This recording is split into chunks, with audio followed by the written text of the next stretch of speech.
추운 일기 가운데도 주의 진 오신 여러분들을 환영하고 축복합니다.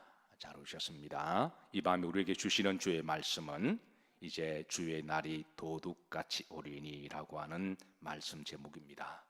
사도 베드로도 마지막 시대에 주님의 재림에 대하여 여러 징조들에 대한 말씀을 주고 있는데, 오늘 3장 10절 말씀입니다. 주님께서 어떻게 오시는지 우리들에게 알려주고 있습니다. 우리 초반절 다 같이 합독하십니다.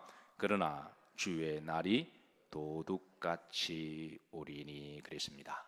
그런데 성경에 보면 오늘 본문에만 주님이 도적같이 오심을 알려주는 것이 아니라 성경의 여러 부분에, 의외로 많은 부분에 주의 날이 도둑같이 오심을 우리들에게 알려주고 강조하고 있습니다.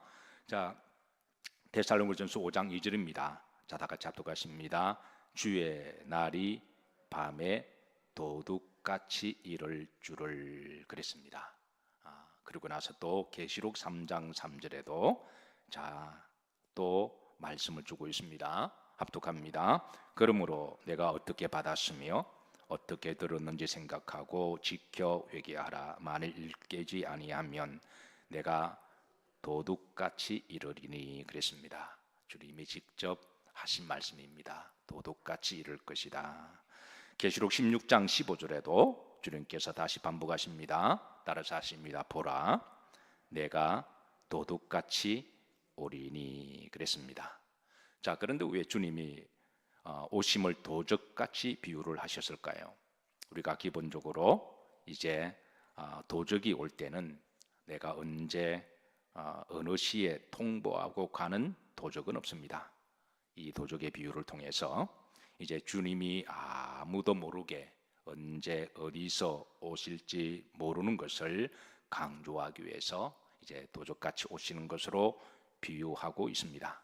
이 비유를 통해서 주님은 이제 주님의 재림에 대하여 알려주시는 4가지 영적 레슨이 있는데요. 첫 번째, 언제 어디서 오시는지 하는 자들의 말에 미혹을 당하지 않게 하시기 위함이십니다. 우리가 이제 마태복음 강의 순서에 따라 마지막 시대 종말의 징조들에 대해서 주님이 첫 번째로 하신 말씀이 마지막 시대는 미혹하는 영이 있을 것임을 알려주십니다. 그래서 미혹하는 영이 이제 많은 사람들을 미혹할 것인데 그 중에 하나님이 택한 성도들도 미혹할 것임을 알려주시고, 그 미혹의 첫 번째가 바로 주의 재림에 대하여 미혹할 것임을 알려주고 있습니다. 24장 5절입니다. 우리가 지난주에 말씀을 살폈지만 다시 한번 우리가 되새기는 시간 같습니다. 합독합니다. 많은 사람이 내 이름으로 와서 이르되 나는 그리스도로 하여 많은 사람을 미혹하리라. 그래서 이제 내가 재림 예수다, 내가 다시 온다, 내가 다시 왔다, 이런 사람들이 이제 말세가 되면 많이 나타날 것임을 주님이 미리 말씀하셨고, 그리고 이들로 말미암아 흐름지를 보시면 많은 사람을 뭐하리라? 미혹하리라 그랬습니다. 그리고 실제로 어떤 사람들이 미혹당하는 사람들이 많이 있다라는 거예요. 자, 그리고 23절입니다. 다시 보십니다. 그때의 사람이 너에게 말하되 보라, 그리스도가 여기 있다 혹은 저기 있다 하여도, 그러니까 주님이 언제 어디서 재림하신다, 오셨다, 오실 것이다 라고 하는 사람도 뭐 하지 말라? 믿지 말라. 사실 우리 신앙생활은 믿음을 기반으로 하죠. 우리가 하나님 말씀을 믿습니다, 그런 말을 자주 고백합니다.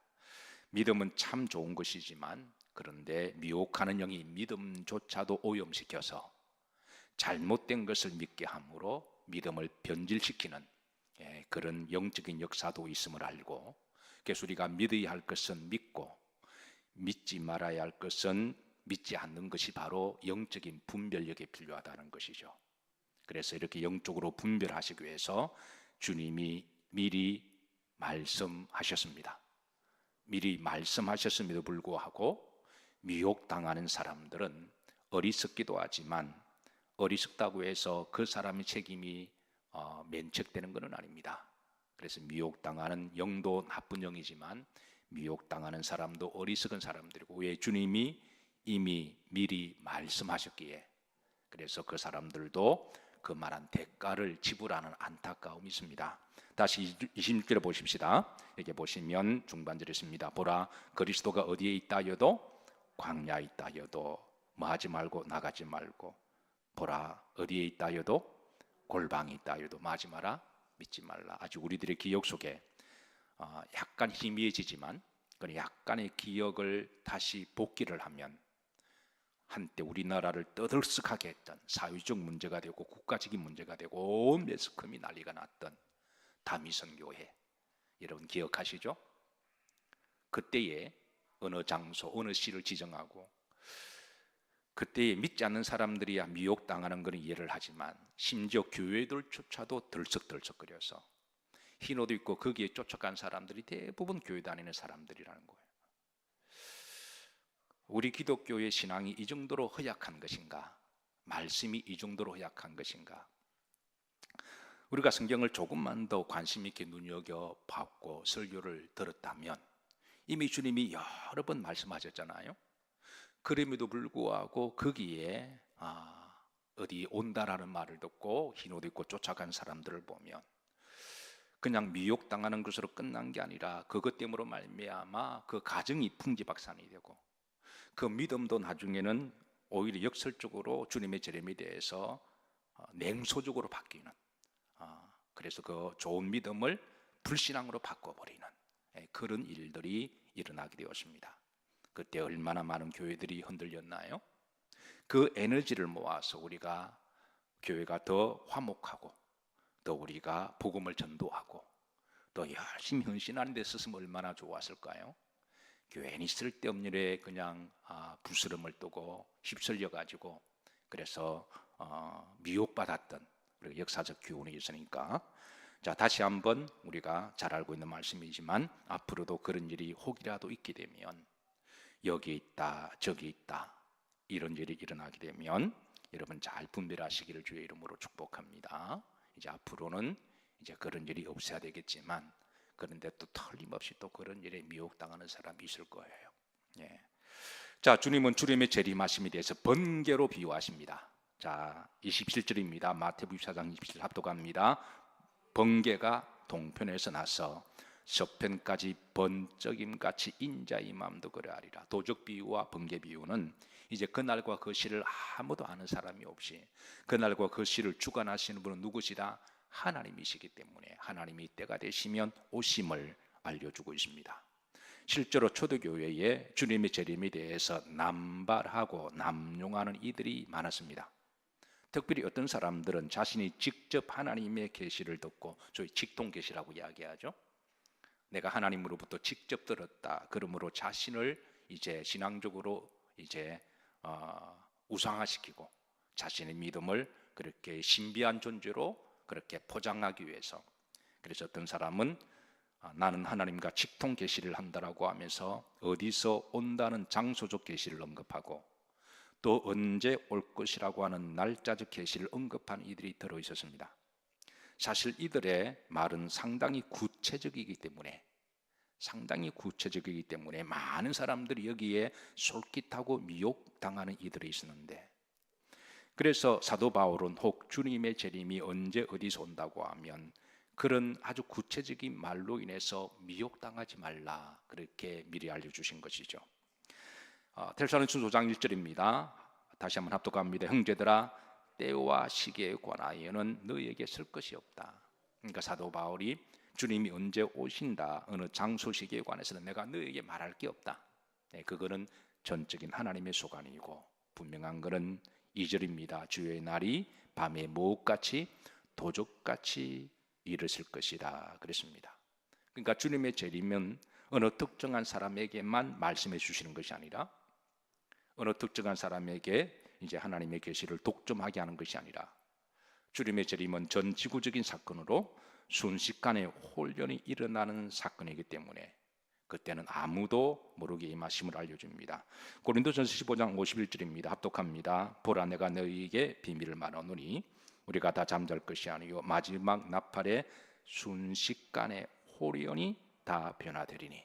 그러니까 그러니까 주의 임하심은 순식간에 호련히 전 지구적인 사건으로 계시가 어느 사람의 독점이 아니라 이렇게 하나님은 모든 사람들에게 동일하게 이제 도적같이 번개같이 홀연히 순식간에 오심을 알려주시고, 그래서 앞으로 누가 어디서 어느 곳에 온다 그러면 따라서 하십니다. 미혹당하지 말라. 그렇게 하게 주님은 이제 미리 말씀하신 겁니다.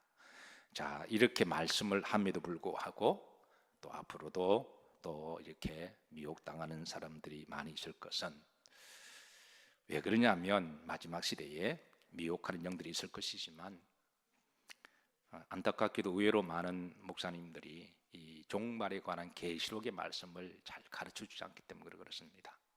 말씀이 어렵기도 하고, 그리고 계시록 강의를 한번 제대로 들어본 교회가 아마 그렇게 많지 않을 거예요. 예. 자, 그리고 이제 두 번째, 주님께서 이렇게 도적같이 오신다고 말씀하는 것은 우리를 깨어있게 하시기 위해서입니다. 자, 계시록 16장 15절입니다. 합독합니다. 보라, 내가 도둑같이 오리니 누구든지 깨어, 그랬습니다. 도둑은 아무도 모르게 옵니다. 그래서 그러면 우리가 깨어 있어야 한다는 것이죠. 주님이 언제 어디서 오시는지 알 수 없기 때문에 우리는 늘 깨어 있고 신앙생활에 해야 함을 가르쳐 주고 계십니다. 만약에 이제 주님이 재림이 언제 어디서 오는 걸 가르쳐 주셨고 우리가 한다면 아마 여러분 어떻게 하시겠어요? 아마 D-30일 딱 정해놓고 그 전까지는 마음대로 먹고 마시고 하고 싶은 거 다 하고, 그러고 나서 D-30일, 어떤 사람은 한 일주일 전에, 어떤 사람은 하루 전에, 근데 양심적으로 하루는 조금 너무 심한 것 같고 한 달 전에, 어떤 사람은 한 2달 전에, 그때부터 금식 들어가고 그때 전도 들어가고 헌신, 그 전까지는 세상 말고 그냥 꼴통 부리다가 그러지 않겠어요? 예, 그런데 신앙생활은 우리의 전인격적인 변화와 그 삶을 요구하시기 때문에, 그래서 도둑같이 오시는 그 목적은 우리를 늘 깨어있게 신앙생활하게 하기 위해서 주께서 그런 말씀을 하십니다. 자, 세 번째, 이제 그 징조에 대해서 사도 베드로는 일러줍니다. 주님이 오시기 징조, 그러니까 이제 도둑같이 올 것이고 미혹하는 일이 있을 것이고. 자, 3장 10절입니다. 또 다른 징조입니다. 후렴절입니다. 자, 그날에는 하늘이 큰 소리로 떠나가고 물질이 뜨거운 불에 부르지고 땅과 그 중에 있는 모든 일이 말이로다 드러나리로다. 하나님이 이제 마지막 심판 때는 뜨거운 불로 심판하실 것임을 예고하십니다. 자, 그리고 베드로는 11절에 다시 이제 이렇게 강조합니다. 이 모든 것이 이렇게 말이니 풀어질 것이다. 하나님의 말씀이 마지막 때는 감추어진 말씀들이 이제 마지막 때 징조들이, 그 징조들이 나중에 딱딱딱딱 맞아서 이렇게 잘 풀어질 것임을 그렇게 알려주시고, 우리가 이것을 잘 풀고 알려면 주님이 말씀하시고 성경이 말씀하신 대로 마지막 때의 그 징조들을 잘 알아야 됩니다. 자, 우리는 그날과 그 시는 알려고 해서도 안 되고 우리는 알 수도 없습니다. 근데 거기에 관심 갖지 마시고 대신에 우리가 반드시 알아야 될 것은 마지막 시대의 징조들을 하나님이 가르쳐 주셨잖아요. 그러니까 징조들은 알아야 됩니다. 그래서 그 징조들 우리가 잘 보면 이제 나중에 이제 그 징조들이 짝을 맞추어서 이렇게 하나님이 잘 풀어주시면 그때서야 이런 일들이 주께서 미리 말씀하셨구나라고 우리가 깨닫게 되는 것이죠. 이렇게 풀어지리니. 자, 이런 징조들을 알지 못하면 마지막 시대에 예컨대 사람들이 사랑이 식어질 것이다. 심지어 사람들이 미혹을 당할 것이다. 그 미혹의 영이 교회 안에까지 들어와서 사람들을 미혹할 것이다.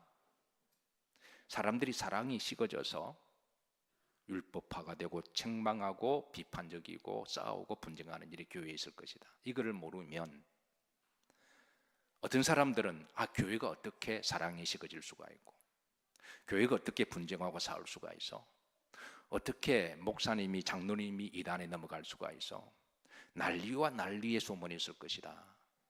전쟁이 있을 것이고 지진이 있을 것이고 기근이 있을 것이고 이런 일들에 대해서 분별을 하지 못하면 하나님은 살아계신가? 사랑이 하나님이라 그러셨는데 이렇게 하면 시험 들어서 아예 그냥 하나님을 떠나는 경우가 있다라는 거예요. 그런데 이런 하나님의 징조들을 알고 있으면 이 모든 것이 이렇게 말이니 풀어지리니, 풀어지리니. 그러면서 이제 믿음에 대해서 깨어있게 되고 자기의 믿음을 잘 간수하고 지킬 수가 있다는 거예요. 저는 마지막 시대의 징조들이 우리들에게 시험거리가 되는 게 아니라 여러분들의 믿음을 더 강화시키고 확신하게 하는 징조들이 풀어지기를 주의 이름으로 축복합니다. 자, 베드로서 3장 12절입니다. 베드로는 한 번 더 이제 마지막 때 심판의 징조에 대해서 강조합니다. 합독합니다. 하나님의 날이 임하기를 바라보고 간절히 사모하라. 그날에 하늘이 불에 타서 풀어지고 물질이 뜨거운 불에 녹아지려니와. 마지막 시대에 하나님의 심판은 불로 심판하실 것을 이미 알려주시는데요. 사실 베드로는 우리가 지난번 말씀을 살폈지만 노아의 역사적인 심판을 통해서 인간의 죄악으로 불신앙으로 하나님이 물로 심판하셨음을 소환시켜 줍니다. 베드로전서 2장 5절입니다. 합독합니다. 옛 세상을 용서하지 아니하시고 오직 의를 전파하는 노아와 그의 7 식구를 보존하시고 경건하지 아니한 자들 세상에 홍수를 내리셨으며, 그러니까 하나님이 역사적으로 이제 죄악과 불신앙의 그 심판을 하나님은 물로 심판하시듯, 그런데 인류가 이 노아의 심판을 잊어버리고 다시 돌이킬 수 없는 불신앙과 죄악을 일삼게 되면 하나님은 마지막의 심판을 불로 심판하실 것을 지금 예고하고 있는 것이죠. 자, 지금의 인류의 온도가 1.5도가 올라갔다고 보고하고 있습니다. 우리 교회는 이 이제 생태계에 관한 마지막 시대에 그런 말씀 우리가 함께 나누면서 지구의 온도가 1.5도가 올라간 것을 우리 성도들은 잘 알고 계실 거예요. 자, 1.5도가 올라갔는데 지금 생태계의 여러 부분의 교란이 일어나고 있습니다. 이 생태계의 교란, 요즘의 겨울은 이전의 겨울과도 다른 모습을 우리가 경험하게 되죠. 겨울인데 예전같이 춥지 않고 봄과 같고 겨울에 벚꽃이 피기도 하고요. 그런데 또 겨울에 비해서 이전의 겨울과 다르게 엄청 또 추운 기후가 오르고, 그러니까 이게 뭐 널뛰기 하듯이 이제는 우리가 일상적으로 생각하는 겨울의 생태계가 교란이 되어서 어떤 경우는 사막에 지금 또 날씨가 춥기도 하고, 이제는 이전의 봄이 아니라 봄도 계절도 교란이 일어나고 우리가 이런 일들을 지금 우리가 직면하고 있습니다. 지난 12월 5일입니다. 얼마 전에 UN 기후 보고서 자료에 따르면 앞으로 1.5도가 더 올라가서 그럼 지구 온도가 3도가 되는 거죠. 그러면 저 사우디아라비아의 최고의 두바이 도시가 물에 잠긴다는 보고를 했습니다. 지금 사우디아라비아의 사막에 네옴시티를 건설한다고 난리인데요. 지금 네온시티의 문제가 아니라 지구의 온도가 문제입니다. 저 두바이가 물에 잠기면 해안 도시들은 대부분 물에 잠긴다고 봐야 됩니다. 사도 베드로는 앞으로 하나님이 마지막 시대 때에 불로 심판하실 것을 알려주면서, 자, 지난주에 제가 말씀을 드렸지만 지구는 얼마든지 지진이나 화산 활동으로 인해서 불로 심판을 받아도 이상하지 않는 시대를 살아가요. 여러분 어제 뉴스를 보셨나요? 지난 18일 밤입니다. 월요일 밤입니다. 아이슬란드에서 엄청난 화산이 폭발했습니다. 이 용암이 하늘로 상공 100m까지 용암 불기둥이 올라간 거예요. 그러니까 용암이 100m까지 올라간 거는 엄청난 화산인데요. 이 화산의 폭발로 그 주변에 40km가 떨어진 곳에서 볼 수가 있는 대형 화산이었습니다. 이 화산으로 일어나는 인해서 그 근처에 한밤중에 4,000명이 급하게 피신을 한 상태고요. 그날 밤에 그 화산을 목격한 주민들의 말에 의하면 이렇게 고백합니다. 말도 안 되는 엄청난 두렵고 무서운 밤이었다. 성경은 우리들에게 종말의 징조들에 대해서 알려주시면서 강력하게 주는 레슨은 따라서 하십니다. 깨어 있으라. 앞으로 여러분 우리가 성경으로 깨어 있으면 조금만 관심을 가지면 이런 징조들을 여러분들이 잘 볼 수가 있고, 그런 징조들을 보면서 그게 오히려 시험 드는 게 아니라 이렇게 풀어지리라 라는 말씀이 여러분들에게 풀려질 거예요. 그리고 우리를 깨어있게 만들고 우리의 신앙을 더욱더 확고하고, 그리고 이제 신부와 같이 우리를 그렇게 다듬어 갈 겁니다. 자, 그런데 우리가 기억할 것은 성경에는 주의 재림만 도적같이 오실 것을 알려주는 것이 아니라 또 다른 것도 도적같이 올려줌을 알려주면서 깨어있으라 라고 알려주는데요, 또 다른 도적같이 오는 것이 뭐가 있을까요? 자, 여러분 한번 속으로 한번 개수해 보세요. 자, 주님은 내가 다시 오는 것을 도적같이 오심을 알려주시지만 아무도 예측할 수 없는, 그러나 또 다른 도적같이 오는 것을 우리에게 알려주시고 여기에 대해서도 준비하고 끼어 있으라고 알려주는데 그게 뭘까요? 제가 지금 얼핏 듣기로는 맞는 것 같아요. 죽음입니다. 개인의 죽음입니다. 그러니까 주님의 재림도 도적같이 오시지만 우리 각자의 죽음도 우리가 알 수 없잖아요. 언제 어디서 어떻게 우리가 죽음을 맞이할지, 교통사고로 맞이할지, 아니면 자다가 맞이할지, 가다가 넘어져서 맞이할지, 우리는 우리의 죽음에 대해서 징조들에 대해서는 대략 짐작을 합니다.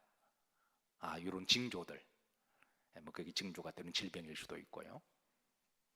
그러나 그날과 그 시를 정확하게 아는 사람 있으면 손 들어 보시죠. 없습니다.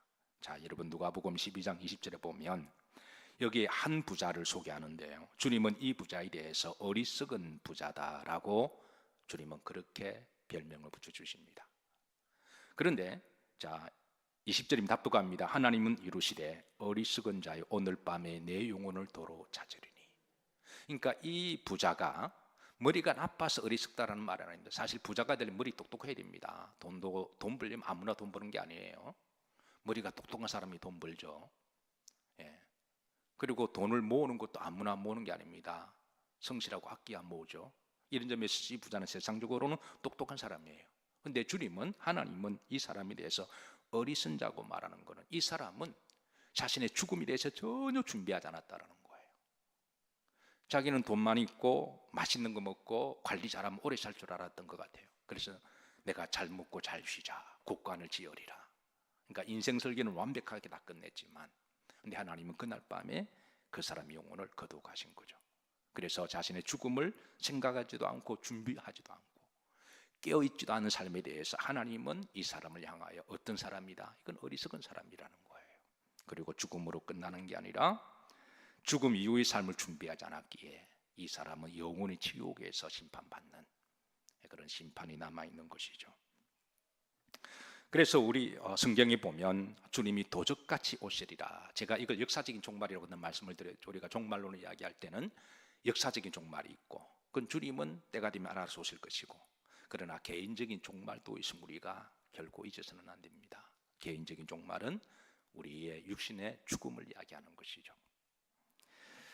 자, 성경은 대략 그 죽음의 징조들에 대해서 이렇게 우리들에게 가르쳐 주십니다. 자, 제가 자주 강조하고 여러분 잘 아시는 말씀이지만 다시 한번 우리가 기억하십시다. 자, 시편 90편 10절입니다. 성경은 대략 우리의 연수에 대해서 대략 연수가 몇이요? 70이요. 강건하면 몇이라도 80이라도. 그러니까 70언저리, 80언저리. 우리가 좀 넉넉하게 계산하는 게 좋을까요? 아니면 애누리로 딱 깎는 게 좋을까요? 여러분 70으로 딱 꺾을까요? 아니면 79살까지 볼까요? 어떠세요, 여러분? 주님이 빨리 오셨으면 좋을까요? 왜 아멘들을 안 하세요? 여러분 천국에 빨리 가시면 좋을까요? 왜 아멘들을 안 하시나요? 자, 그럼 기본적으로 천국은 믿으시나요? 예수님 오심을 믿으시나요? 예수님은 참 좋으신 분이심을 믿습니까? 그럼 빨리 오시면 좋지 않을까요? 천국에 빨리 가면 좋지 않을까요? 연세 드신 분들의 속회명을 정할 때에 제가 기도하다가 소망으로 지금 어떻게 하냐 그러니까, 아이 목사님 그러면 시험 든대요. 왜 시험 든냐 그러니까, 아니 우리가 소망은 하늘나라밖에 없는데 그 뉘앙스가 그게 시험 든대요. 그래서 그럼 뭘로 지어야 되냐고 내가 참 아이러니합니다. 예. 어쨌든 연수가 70이라는 말씀하시는데 79살까지 할까요? 그러면 자 그럼 80이라도 80살까지 89살까지 할까요? 그러면 그 후하게 89살까지 합시다. 예, 요즘 뭐 또 워낙 또 다 장수하는 시대니까. 그래봐야 하나님의 연수의 계산은 천년이 하루 같고 하루가 천년 같습니다. 우리가 다 몇 년 더 오래 살고 이게 다 또치기 개치기지만 사람은 뭐 50, 60, 70, 80에 따라서 뭐 호상이니 아니면 일찍 갔니 뭐 울고 하나님 보실 때는 다 또치기 개치기예요. 그냥 예, 하나님이 영원한 세계에 비하면 예, 다 또치기 개치기입니다. 그래서 우리가 우선 그런 부분에 대해서 우리가 하나님께 맡기는 믿음도 있어야 될 줄로 믿습니다. 어쨌든 대략 7, 80입니다. 그러면 12절입니다. 우리에게 우리 날 계수함을 가르치사 지혜로운 마음을 얻게 하소서. 그러니까 어떤 사람이 지혜냐? 기본적으로 인생은 대략 7, 80이다. 그러면 지금 내 나이에 역으로 계산하면 그게 이제 남은 연수가 나오겠죠. 그러면 앞으로 이제 얼마 남았다. 이게 그러면 가슴 확 와닿잖아요. 그럼 이제 앞으로 어떻게 살아갈 것이냐? 자, 이 문제가 남아있죠. 어떻게 살아갈 거냐? 그런 글자 그대로 끼어있는 믿음으로 살아가야 함을 주기를 됩니다. 아멘이신가요? 예. 사도 베드로는 구체적으로 끼어있는 믿음의 삶이 어떤 것인지 제시합니다. 자, 주의 날이 도적같이 오심을 알려주시고 그 날의 여러 징조들을 알려주십니다. 예. 그리고 나서 11절로 이어집니다. 자, 후렴절입니다. 너희가 어떠한 사람이 되어야 마땅하냐? 그러면 종말을 살아가는 성도들은 이 징조들을 분별하면서 어떻게 살아가야 할 것이냐라고 우리들에게 제시하고 여기에 이제 두 가지의 깨어있는 삶을 제시합니다. 첫 번째는 거룩한 행실입니다. 자, 거룩한 행실이란 그리스도인으로 살아가야 할 성도의 삶을 이야기를 하죠. 예, 성도라는 것은 거룩한 성, 백성도자니까 그리스도인으로서 도덕적이고 윤리적이고 인격적인 삶을 기반합니다. 만약에 신앙생활을 하면서 교회 다닌다고 하면서 비도덕적으로 행동한다면 그건 뭔가 잘못된 것이죠. 만약에 교회를 다닌다고 하면서 비윤리적으로 행동한다면 그거는 결코 건강한 신앙생활이라고 말할 수가 없습니다.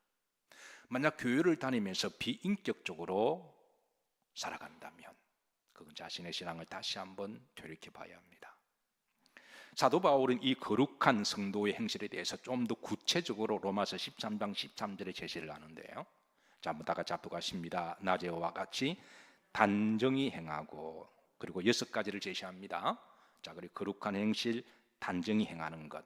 그러면 이제 뭘 하지 말아야 할 것을 6가지를 말하는데 첫 번째는 방탕하지 말고 두 번째는 마지 말고 술 취하지 말고 세 번째는 마지 말고 음란하지 말고 네 번째는 마지 말고 호색하지 말고 다섯 번째 마지 말고 다투지 말고 여섯 번째는 마지 말고 시기하지 말고 6가지 가운데 여러분의 찔림 있는 것은 뭔가요? 하나도 없다면 여러분 참 믿음으로 잘 살고 계시는 겁니다. 이 6가지 가운데 나는 하나도 해당이 안 돼. 그럼 여러분 깨어있는 삶을 살아가는 거예요. 나는 방탕하지 않고 술 취하지 않고 여기에 또 술 취한다 그러면 목사가 꼭 높아심으로 또 이까지 주의를 달아야 돼요. 목사님 한두 잔은 괜찮겠죠. 맥주는 괜찮죠. 아니 요즘 쌀로 만든 주도 있던데 그거는 도수가 약해서 괜찮지 않을까요?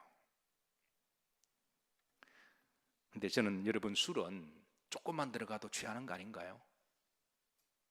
한 잔만 들어가도 술은 취하죠. 안 그런가요? 어떤 도수가 있으니까 취하는 거잖아요. 제가 이렇게 말하면 제가 너무 보수적인가요? 예. 목사님은 사회생활을 몰라서 그래 그런가요? 예. 술 취하지 말고, 그러니까 여러분 할 수만 있으면 아예 그냥 마시지 마시기를 주의 이름으로 축복합니다. 한두 잔 마신다고 해서 여러분 술맛 다 하시는 것도 아니잖아요. 아예 마시려면 그냥 대차게 마시든지, 마시고 그냥 술에 취해서 간암으로 돌아가시든지. 그런데 술도 맛도 모르시고 한두 잔 마심으로 그게 간질나게 하시려면 아예 마시지 말고, 마시려면 그냥 어느 1년 동안 정하고 실컷 마시고 그 다음부터 마시지 말든지, 그냥 홀짝홀짝 마시고 그냥 마음에 그냥 이게 뭔가 부담이 되면 영성생활에 도움이 안 되잖아요. 그러니까 아예 마시지 말든지, 마시려면 1년에 한 번 딱 정하고 그냥 대차게 안 마시든지, 그러고 나서 마시지 말든지. 어쨌든 여러분 마시지 말기를 주의 이름으로 축복합니다. 어쨌든 시험 들지도 말고 이런 말 한다고, 음란하지 말고, 호색하지 말고. 아마 앞에 4가지는 그렇게 좀 자유로울 거예요. 나는 뭐 관계없으니까. 그런데 다투지 말고는 자유로운 분 계시나요? 사랑이 식어지리라. 그리고 무중하고 원통하고 다투고 갈등하고 쉽게 화를 내고 쉽게 감정을 드러내고, 아마 이런 부분은 우리 모두에게는 다 찔림이 있을 거예요. 그리고 뭐 하지 말고, 시기하지 말고. 그러니까 이런 이제 도덕적이고 윤리적이고 인격적인 삶이 바로 성도가 살아갈 삶에 깨어있는 구체적인 삶이라고 하는 것이죠. 자, 두 번째입니다. 사도 베드로는 두 번째에 깨어있는 삶을 거룩한 행실과 그 다음에 두 번째 못함으로, 경건함으로. 우리 한국 사람들은 경건하면 가장 기본적으로 떠오르는 삶이 금식을 생각합니다. 그런데 성경의 경건의 유세베이야 여기에 이제 기반하는 구론적인 삶은, 이거는 예배를 이야기합니다. 아무리 여러분 금식을 하더라도 예배를 귀히 여기지 않아요. 예배를 드리지 않는 삶은 신앙의 삶이라고 말할 수가 없죠. 우리의 신앙의 삶의 뿌리는 예배에서 시작되는 줄로 믿습니다. 하나님 예배를 통해서 영광 받으시고, 그러니까 예배가 없는 경건은 있을 수가 없다는 거예요. 그래서 종말을 사는 성도들은 무엇보다도 예배를 귀히 여기고 예배의 삶을 중심으로 살아가야 하는 것. 그게 주님의 초림이주로 오셨을 때 늘 성전 중심으로 살았던 시몬과 안나의 성탄을 기다리는 믿음의 삶이었죠. 늘 성전 중심으로 하나님께 예배하고 기도하는 삶. 그 믿음을 하나님이 귀히 보시고 기가 막힌 타이밍을 맞추어서 아기 예수님을 그들의 품에 안아볼 수 있는 이 영광을 하나님이 허락하신 것이죠. 마지막 시대도 마찬가지입니다. 성도의 경건은 여러분 예배에서 시작됩니다. 그래서 여러분 항상 예배 중심의 삶을 살아가시기를 주의 이름으로 축복합니다. 깨어있는 신앙이라고 하는 것은 항상 예배를 귀히 여기는 삶을 이야기를 하는 것이죠. 자, 그리고 마지막 끝으로 사도 베드로는 주님의 날을 사모하고 기다리라고 권면합니다. 12절입니다. 자, 초반절입니다. 합독합니다. 하나님의 날이 임하기를 바라보고 간절히 사모하라 그랬습니다. 자, 주님의 재림의 날을 간절히 기다리고 사모하라는 것은 기뻐하고 즐거워하라고 하는 의미를 가지고 있습니다. 종말을 사는 우리 그리스도인들이 주님의 재림에 대해서 무관심해서 안 됩니다. 절대 무관심해서는 안 됩니다. 그리고 냉소적이 되어서 안 됩니다. 이미 미혹하는 영들이 그 날을 많이 남발했고, 또 이 주님의 재림에 대한 상처를 우리는 다 가지고 있습니다. 그래서 이런 남발되고 오용되고 이 상처 때문에 말미암아 어떤 교인들은 아예 냉소적이어서 아예 계시록이나 재림에 대한 말씀을 아예 냉소적으로 접근하는 사람이 있습니다. 또 그 말씀 자체가 어렵기도 하고, 어려우니까 아예 복잡하게 나 예수 믿기 싫어, 그냥 예수 믿고 구원 천국 요것만 알고 그냥 너무 쉽게 신앙생활을 하려는 사람들은 마지막 시대에 말씀을 가지고 미혹하기 때문에 말씀을 모르니까 또 어느 순간에는 또 그게 미혹당합니다. 언젠가는, 제가 늘 강조하지만 여러분 믿음 여정가 언젠가는 이단들이 여러분 한두 번은 꼭 접근합니다. 꼭 반드시 접근합니다. 그래서 고를 때 여러분이 한두 번 잘못되면 그동안 믿음 생활 영원히 이단이 갖다 바치는 거죠. 그래서 이런 종말에 대한, 재림에 대한 역사적으로 많이 미혹된 영들에 의해서 이게 상처가 있어서 아예 냉소적이어서 아예 무관심하거나, 안 그래도 복잡한 말씀인데 그냥 그러는 경우도 잘못된 종말론의 신앙이라는 것이죠.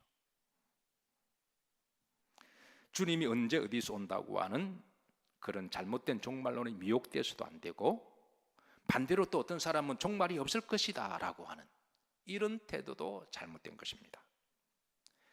주님은 반드시 때가 되면 오십니다. 그리고 주님 오시기 전에 여러 징조들을 알려주셔서, 그래서 이것을 잘 분별하고 오늘 성경 말씀처럼 주님의 재림을 사모하고 기다리고 기도하면서 신부의 신앙으로 기쁘게 깨어 있으라 라고 알려주십니다. 우리나라 중동붐이 일어났을 때, 그때 가난하고 힘든 시절이었습니다. 우리나라 많은 그때의 역군들이, 남편과 신랑과 아버지들이 저 중동 지역 가서 정말 하루에 14시간, 15시간 그렇게 정말 죽기 살기로 일을 하고 돈을 벌어서 이제 한국에 보내주었던 적이 있습니다. 그로 인해서 이제 한국에 있는, 특별히 이제 신랑을 먼 곳에 보내고, 각 결혼하고 얼마 안 된 신랑을 이제 중동에 가고, 신랑은 중동에 가면서 이제 자기가 벌어서 한국으로 보내면 사랑하는 그 아내가 그것으로 좀 잘 먹고 잘 살 수 있도록 그렇게 해서 젊은 사람도 많이 갔죠. 그래서 신부는 잘 먹고 잘 살았습니다.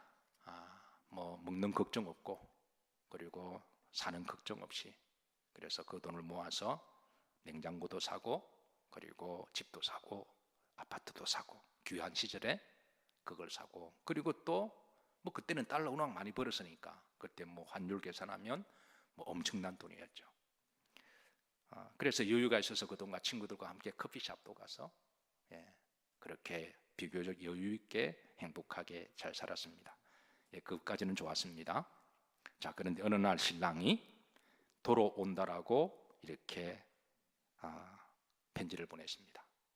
그런데 내가 돌아간다 그러는데 이 신랑이 그날과 그 시간을 알려주지 않았어요. 왜냐하면 깜짝 이제 돌아와서 아내를 기쁘게 하기 위해서 그랬습니다. 서프라이즈죠.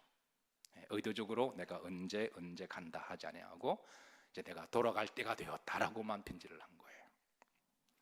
근데 만약에 이때 신부가 신랑이 돌아온다는 편지를 받고 부담스러워하거나 두려워하거나 싫어한다면, 이 신부는 신랑이 없는 사이에 도대체 무슨 짓을 한 걸까요? 아니, 신랑이 온다고 통보를 보냈는데 오지 말라고 한다거나, 좀 천천히 오라고 한다거나, 아니면 불안해하고 두려워한다면 그게 정상적인 신부일까요? 어떠세요? 우리 여자분들만 대답해 보세요. 어떠세요? 그러면 그건 정상은 아니죠. 뭔가 없는 사이에 뭔가 딴짓하고 있는 거잖아요. 정상적인 신부라면 신랑이 언제 어디서 오더라도 일단 온다고 했으니까, 곧 온다고 그랬으니까 그 날을 기다리고 기뻐하고 절구하면서 설렘과 기쁨으로 준비하지 않을까요? 그리고 서프라이즈로 오시는 것을 더 기대하고 설레면서 자다가도 뭔가 부스럭 소리가 나면 벌떡 일어나서 나가보고, 그게 정상적인 신부가 아닐까요? 이런 점에 있어서 마태복음 25장에는 성도를 신부로, 예수님의 신랑으로 비유하고 계십니다.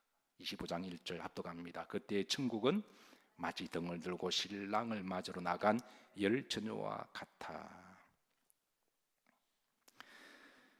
사실 주님이 우리가 살아있는 동안에 오실지, 내가 살아있는 동안에 오실지, 아니면 내가 죽고 난 다음에 다음 세대 오실지 우리는 알 수가 없습니다. 그러나 분명한 것은 주님이 도적같이 오실 것이고, 우리가 살아있는 동안에도 오신다면 또 그리고 우리의 죽음도 도적같이 임할 것입니다. 그리고 분명한 것은 우리는 주님을 만날 것입니다. 살아있는 동안에 주님이 오신다면 우리가 이 땅에서 주님을 만날 것이고, 우리의 죽음이 도적같이 와서 우리가 알지 못하는 사이 우리 영혼이 하늘 날아간다면 우리는 하늘에서 주님을 만날 것입니다. 그러니까 만나는 것은 다 동일한 것이죠. 그러면 우리가 어떻게 만나든 우리는 중요한 것은 신부의 모습으로 주님을 만나는 게 중요하지 않을까요? 늘 깨어있는 신부의 모습. 바로 그런 신부가 성경은 지혜롭고 슬기로운 처녀들이다 라고 일러주고 있습니다. 사도 베드로는 다시 말씀을 보십시다. 주의 날이 임하기를 뭐하고? 바라보고 간절히 뭐해라? 간절히 뭐해라? 여러분 사모하고 계시나요? 제가 아까 설교 중간에 주님이 좀 빨리 오셨으면 좋겠다라고 질문했습니다. 말씀을 정리합니다. 주님이 이 땅에 오시는 성탄의 계절을 우리가 기다리고 있습니다. 이미 초림의 주님은 이제 도적같이 이 땅에 오셨습니다. 그리고 주님을 오실 때에 우리는 강단의 촛불을 밝히면서 첫 번째 촛불은 소망의 주님을 우리가 다시 한번 기억하고, 두 번째 주 촛불은 평화의 주님이심을 우리가 다시 한번 기억하고, 세 번째 촛불은 기쁨의 구주가 되심을, 기쁨의 주를 우리가 기다리고, 네 번째 촛불은 사랑의 빛이 되셔서 우리를 구원하시는 그 촛불의 의미를 기억하고, 성탄의 계절에 여러분 교회 오실 때마다 먼저 강단의 촛불을 바라보시면서 다시 오시는 예수님을 오늘 말씀처럼 우리가 늘 바라보고, 우리가 또 하늘나라 가는 그날을 늘 준비하고, 늘 그리스도의 정결한 신부의 모습으로 기쁘게 즐겁게 신랑 만날 사모함을 가지시고 믿음 생활을 행복하게 기쁘게 하시기를 주의 이름으로 축복합니다. 자, 우리 찬양 들으시고